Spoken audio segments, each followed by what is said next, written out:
So together we've read the first half of the Iliad. And today I gave you an assignment, right? So I have 3 questions for you guys about Aquiles. The first question is, imagine yourself as Aquiles. How are you similar? What experience in your life is very similar to that of Aquiles? And you said that Aquiles is almost a mirror to you, where you love playing soccer, but one day you felt humiliated, so you stopped playing soccer, and that tore at your heart. Okay, and your phrase was pride and vulnerability. And that shows that by reading the Iliad, it gives you tremendous insight into yourself as well as the nature of the human heart, where arrogance and insecurity are 2 sides of the same coin, right? They're bundled together. Okay. Another question is, imagine Achilles' childhood, and you said that Achilles, when he was young, he was probably very rebellious, very imaginative, and that's true. Okay, he's always testing boundaries. He has a very vivid imagination. And the last question is, imagine Achilles today. What would he be doing? Okay, and here the answer is very interesting. The answer is that he's probably trying to be an Olympian athlete. Okay, so the obvious answer would be he's trying to be a soldier because he loves war. But what you recognize is that, no, what Achilles really wants is to stand out and be admired by everyone. He wants to be famous. And so it makes more sense to be an Olympian athlete than it does to be a soldier. But you also recognize that being an Olympian athlete has a lot of restrictions because you need coaches, you need sponsors, you need to follow a certain regiment. And Achilles is a very independent-minded person. And so he would rebel against all this authority, all the structure, all this conformity. And so he would probably fail in today's society. Okay? So the entire point of this exercise is to show you that what a great book does is excite your imagination. It helps your imagination peer deeply into your own human heart and see how complicated, how complex, how dark it is. It also allows you to imagine Achilles as a whole person. You don't know him, you've never met Achilles, and Achilles is honestly a fictional character. He never existed, but he's real to you so that you're able to imagine his past, his childhood, and you're able to experience what he experienced. And what's even more powerful is that you're able to imagine Achilles into our world and see him as a living and breathing human being. So that's what a great book is. A great book is composed of characters that are real to you and make the world more real to you. They excite your imagination, that allows you to think much more deeply into yourself, as well as more imaginatively understand the world around you. Okay? So now the question then is, how does this happen? What are the mechanisms behind all this? Okay, so there was a very famous American literary critic named Harold Bloom. He was at Yale. He actually taught at Yale when I was there. I studied English literature at Yale, and I actually sat in on a class of his. Okay, but he is considered the most famous American literary critic. And his explanation for what a great book is. What is a great book?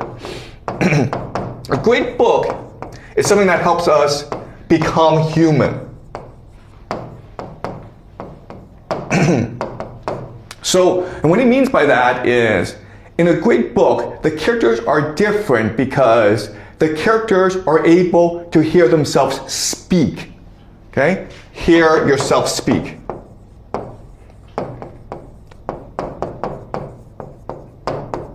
Okay? Those were his words. What does it mean to hear yourself speak? It means that as I'm speaking to you, there's also a part of me that steps back and analyzes what I say. Okay? It has to make sense to me, it has to make sense to you. And we call this consciousness.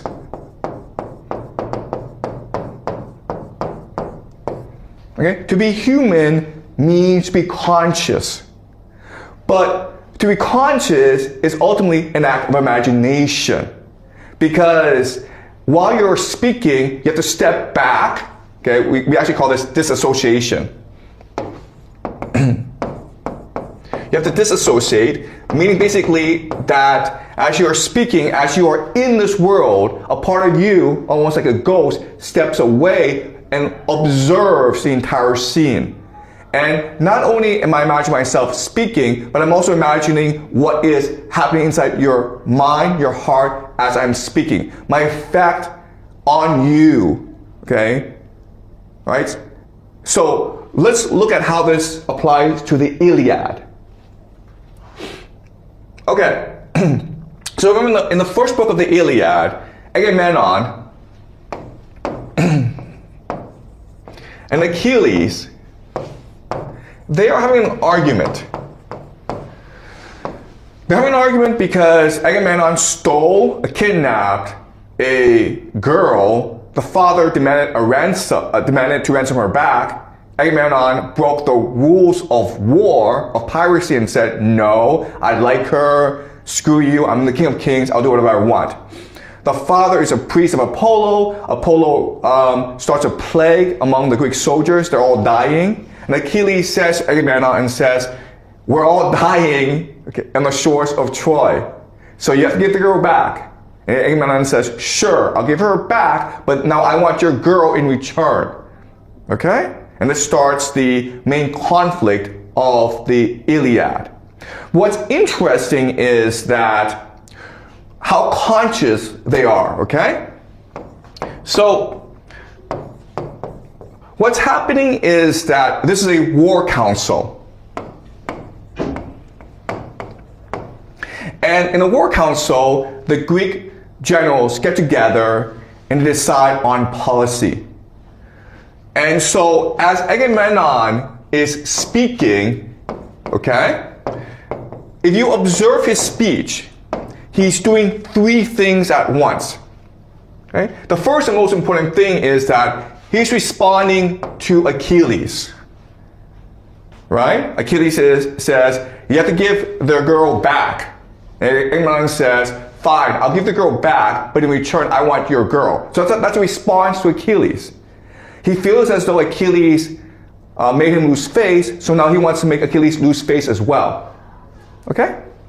But also, what's important is that Agamemnon is considering how others are perceiving the interaction, right? Why does Agamemnon require or demand Achilles' girlfriend? Because Agamemnon does not want to lose face amongst the others, okay? So he recognizes that if he just says to Achilles, you know what, Achilles, you're right, he would lose face amongst the other generals. He would lose respect. And in this world, if no one respects you, you could get killed, okay? These people are gangsters. So he recognizes that in order to save face, I must now demand something from Achilles to show that I am his superior. Okay, he's so conscious of that as well. But also, at the same time, he's going to step back, okay? And he's going to be conscious of his own words to make sure that his words together make sense. That for him, it is coherent, okay? And so what he says to Achilles is, why am I doing this? Because I love my girlfriend. Okay? You stole from me who I love. And therefore, I must enact a vengeance on you. Okay? So you see how coherent all this. He is saying to Achilles to ensure that you understand that I'm your superior, I'm going to take what you most prize. And then he's thinking about the reaction of the work hounds to make sure that they understand that he's still the top boss. But he's also, in his head, ensuring that what he says is coherent in itself, okay? That what he's doing has a rationale. And the rationale is because I loved her. Because you're stealing from me my greatest love. I love her more than my own wife, Clytemnestra. Okay? So you can see how coherent all of this. And this is amazing to think about it, right? And this is what makes Agamemnon a real character to us. All right? But the other thing is that Achilles behaves the same way, okay? He is alive in the scene. He is listening to Agamemnon, and his response is this: why are you stealing from me what is rightfully mine? Agamemnon, I came to Troy not because I hate the Trojans. I have nothing against the Trojans. I came to Troy because you ordered me to come to Troy. And so I'm risking my life for you. You gain most of the treasure. You gain most of the profit from this war. I take a little bit, and now you're stealing that little bit from me as well, okay? So why is Achilles saying this? Achilles is saying this as response to Agamemnon, but he's also saying this in order to win sympathy from the others as well, right? And he's also doing this because he's conscious of who he is, okay? They're trying, it's a battle of worldviews, okay? Worldview. What they're really trying to do is, through their speeches, they're trying to control reality. Okay? Through their speeches, they're trying to impose the reality on others.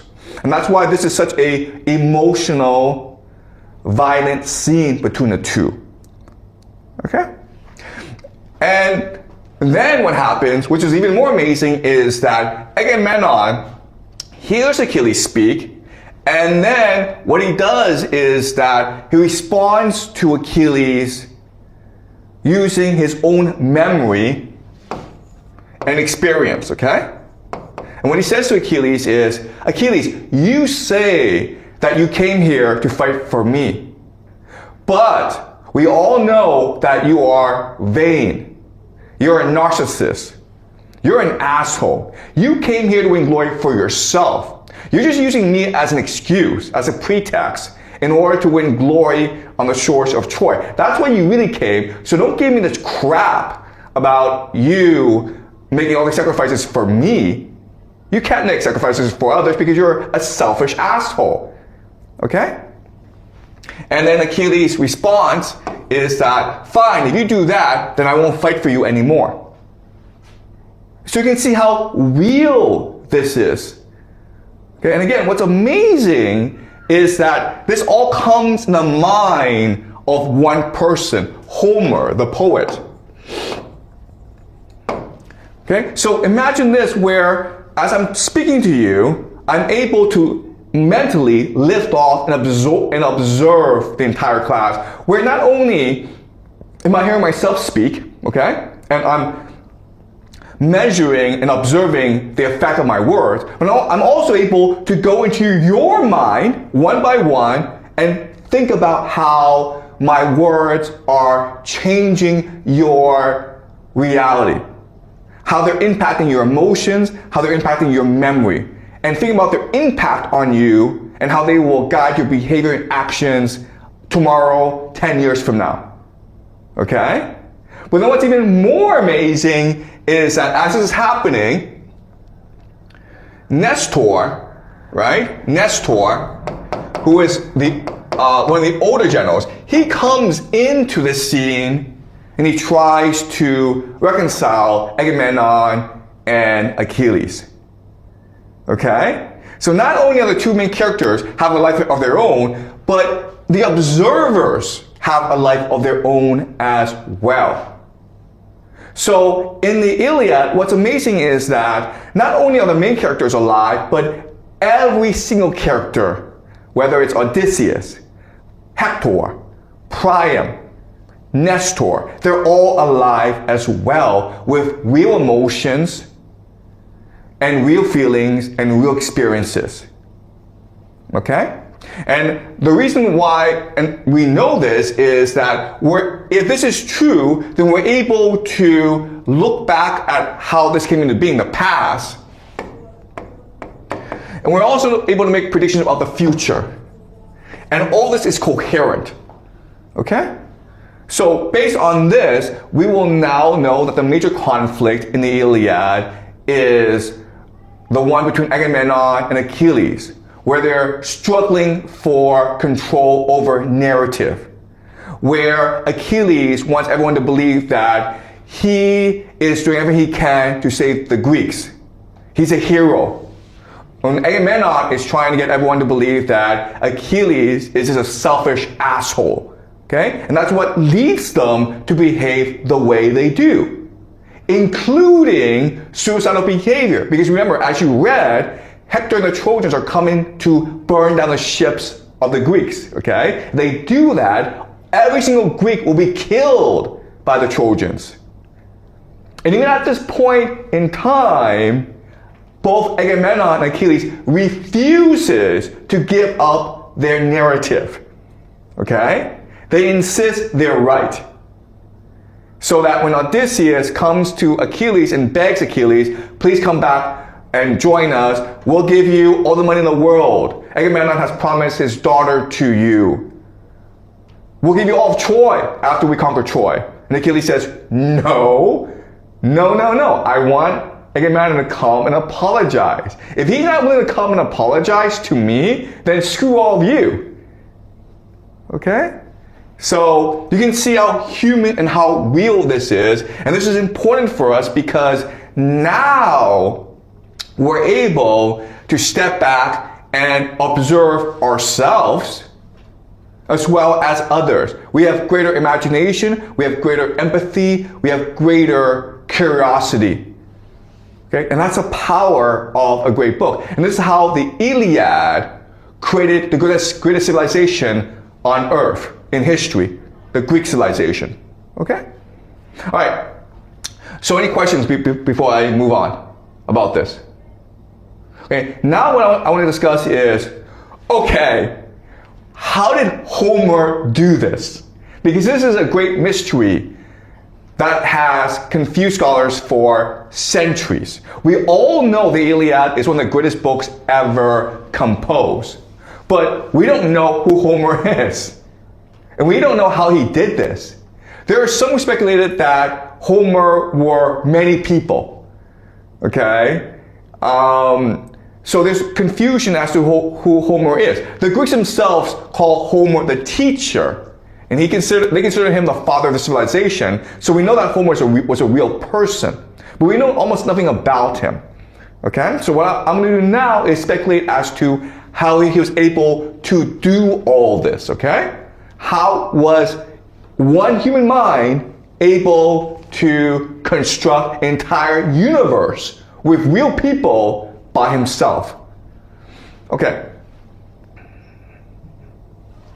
All right. So to understand this, let's discuss how identity, how personality, how consciousness is created. Okay? So basically what happens is that we have experiences, okay? And these experiences become short-term memory. And then what happens is that our brains will filter these memories into emotions. Okay? That basically, you will index your experiences according to their emotional strength or value. Okay, so happy, sad, angry, whatever, okay? All right, so in other words, something really important for you to understand is that your memories are your emotions. Memories that create emotions in you will come into you and help create your identity. But memories that have no emotions, you will never remember. You'll just throw it out, okay? And then together, these memories will create your identity. Okay? And different combinations of these memories will create different identities. And the reason why is that different memories are indexed to different locations. Okay? So your identity in a school will be different from your identity at home, or your identity when you go to America. Okay? Because you need different identities to navigate the different landscapes. Okay, does that make sense? And together, this will create your worldview. Your worldview is just your identity, who you are, how you perceive the world, how you perceive yourself. And this helps you make decisions. This helps you navigate social relationships. And this determines how you behave, okay? Does this make sense, right? Okay. All right, so this is basically the way that we understand how our personality develops. But there are certain problems with this understanding. Okay? The first major problem with this is the sorting mechanism. Okay? Basically, why do we respond to different experiences with different emotions?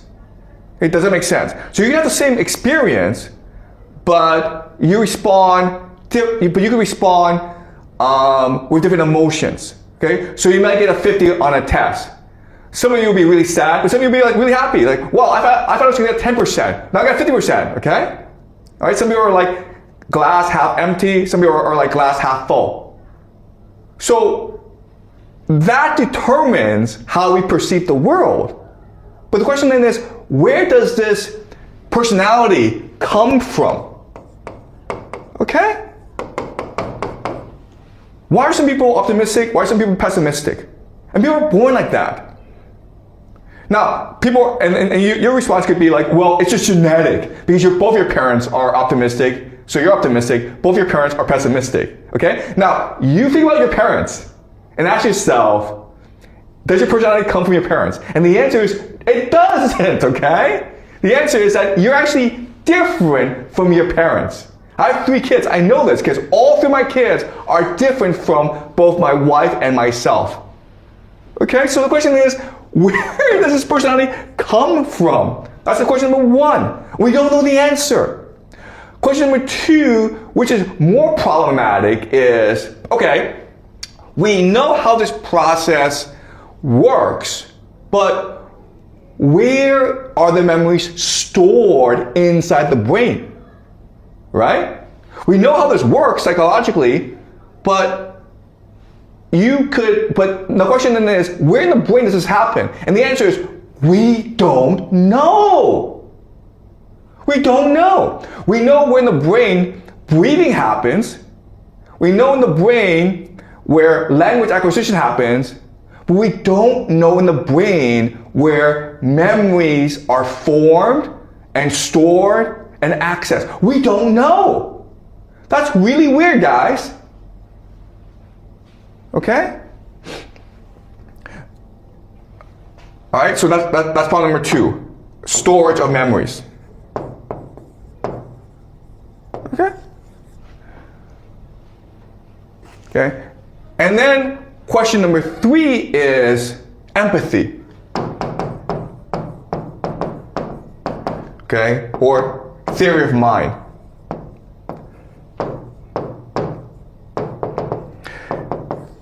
This is really theory, but it doesn't really help us explain how empathy works, right? It doesn't really help us understand how we're able to perceive the emotions of others. Now you can say, well, it's because we have these different identities, and so we just look at our own identity.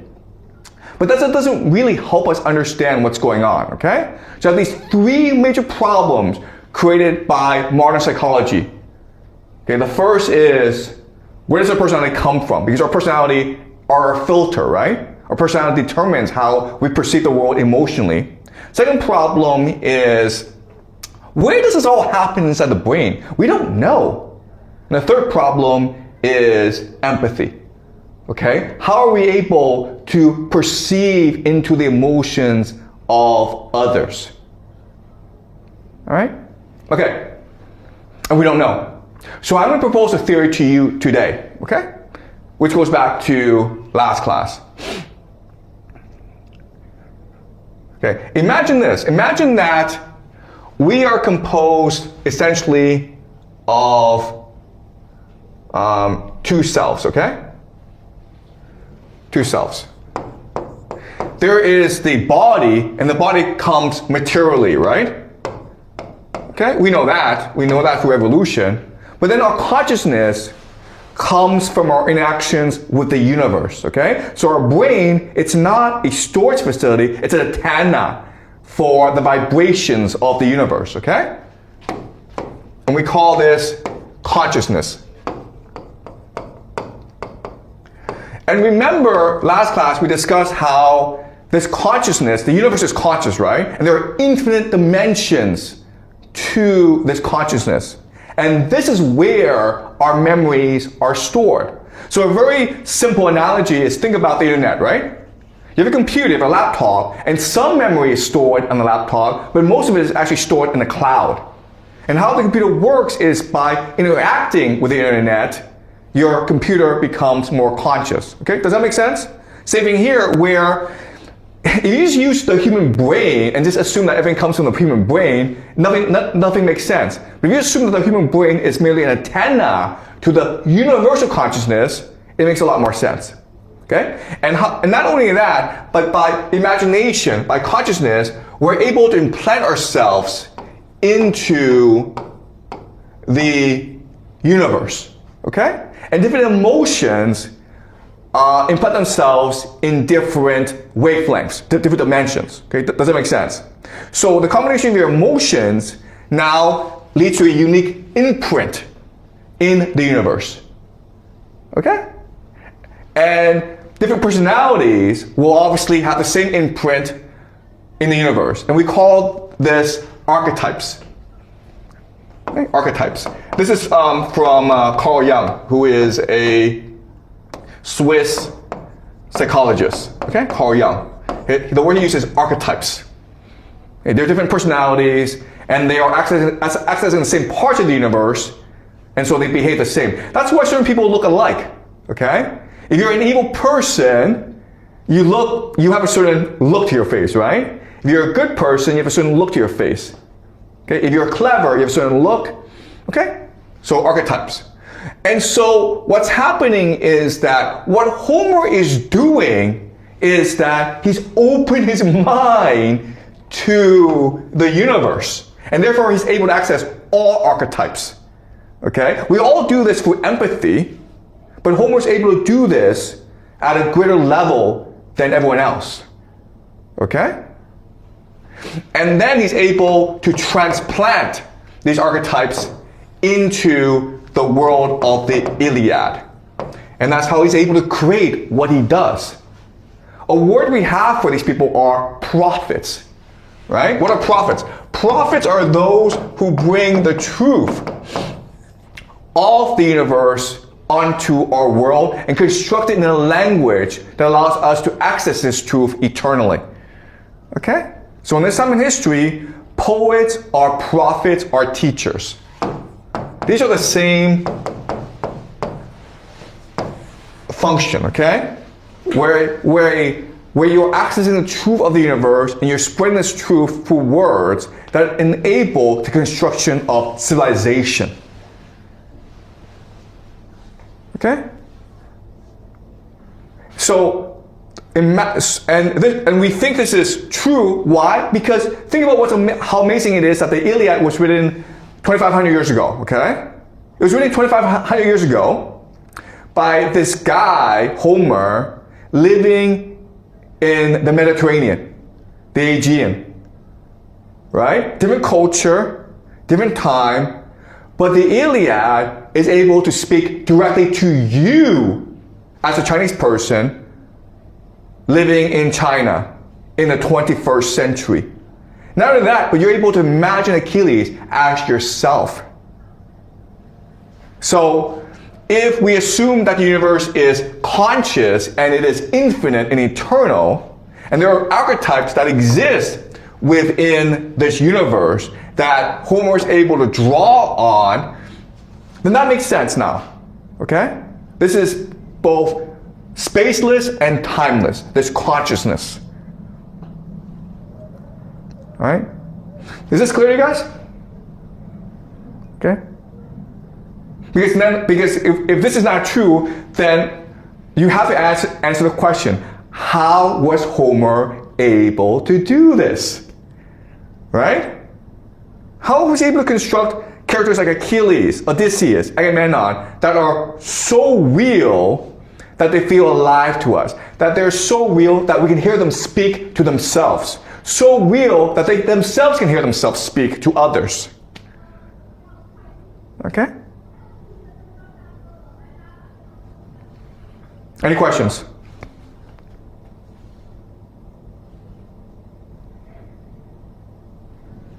Ask a question to make sure you understand this theory, okay? This is actually a very complex theory.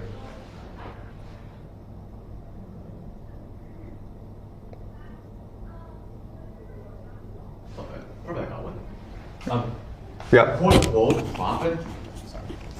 Yeah. Just speak. The quote unquote prophets. So in this series, is actually technically not a prophet because they are not predicting future, right? Because the universe is spaceless or timeless, so that they're actually talking about the truths, right? So they're not making predictions because all of them are already written down in the universe. Okay. So the word prophet doesn't actually mean someone who predicts the future. Okay. The word prophet actually means someone who speaks the truth. Speaks truth. Okay? Because throughout most of human history, when you say someone's a prophet and he speaks truth, what you're really saying is that he's speaking the word of God. Right? Because what is truth? Truth is the universe, which is God. So when you speak truth, you're speaking the universe. And what is the universe? The universe is past, present, and future all together. It is beyond space and beyond time. So when you speak the truth is what has happened, what is happening now, and what will happen in the future. Okay? So the way that you test his words is see if it happens. Right? And a lot of this truth is this moral truth where if you do evil unto others, evil will come unto you. Okay, so so the story of Aquiles, right? Where Aquiles, he's stuck in a situation where he wants Agamemnon to apologize so that he can go fight the Trojans. Agamemnon refuses to apologize. So Aquiles, what does he do? Well, he sacrifices Patroclus, right? It's the death of Patroclus that enables Aquiles to go fight the Trojans. So he's done evil onto Patroclus. And because he's done that, evil will now come on to Aquiles. Okay? So, so we think prophets means speaking the future, but it's really speaking the truth. Okay? Because truth is eternal. If you do evil unto others, then evil will have to come on to you. So it's both a prediction as well as a moral judgment. Okay? Does that make sense? And so the prophet, the poet, the teacher, again, same idea where why is the person a poet? Because how do you know it's truth? You know it's truth because it's beautiful, because it speaks to you. Okay, do you understand? So when Homer is going around, because this is an illiterate culture, right? There's no writing going on. So what he's doing is he's going to different places and he's telling the story of the Iliad. He's speaking. And as he's speaking, it's like music to the listeners. It's beautiful, it's poetry. But it's beautiful because it's also truthful, okay? Because they feel as though Achilles is a real person with real emotions. And then Achilles comes and helps them better understand themselves. Okay, so that's poet. The teacher is like, okay, how do you understand yourself? You understand yourself by understanding the Iliad. Okay, by understanding the psychology, the motivations, the emotions of these individuals, you can better understand yourself. And once you do that, once you're able to hear yourself speak, once you're able to have more consciousness, then that gives birth to civilization. Okay? Because not only are you able to imagine, but you're able to imagine with other people as well. So if you look at Greek culture, whether it's Plato, whether it's Thucydides, whether it's Aeschylus, okay, this is the greatest thinkers, greatest intellectuals of Greek civilization. They're all derivative of Homer, okay? They're all operating within Homer's universe and working off that universe, okay? But their applications are different. So for example, Thucydides, what he does is that he writes in a very Homer way in that his characters are always giving speeches. The difference, of course, is that Thucydides is writing about real people, real events. Whereas Homer, he's just writing about people, he's singing about people of his imagination that are part of the Greek cultural landscape. Okay? Does that make sense? Okay? Okay? All right, so in literature, prediction and truth are the same thing. Right? If you're able to speak truth, you can predict the future. Right? Because that's what truth is. Truth is eternal. Past, present, and future collide together. They converge on truth. All right. Any more questions? Okay. Okay, so read up to book 16 for Friday, okay?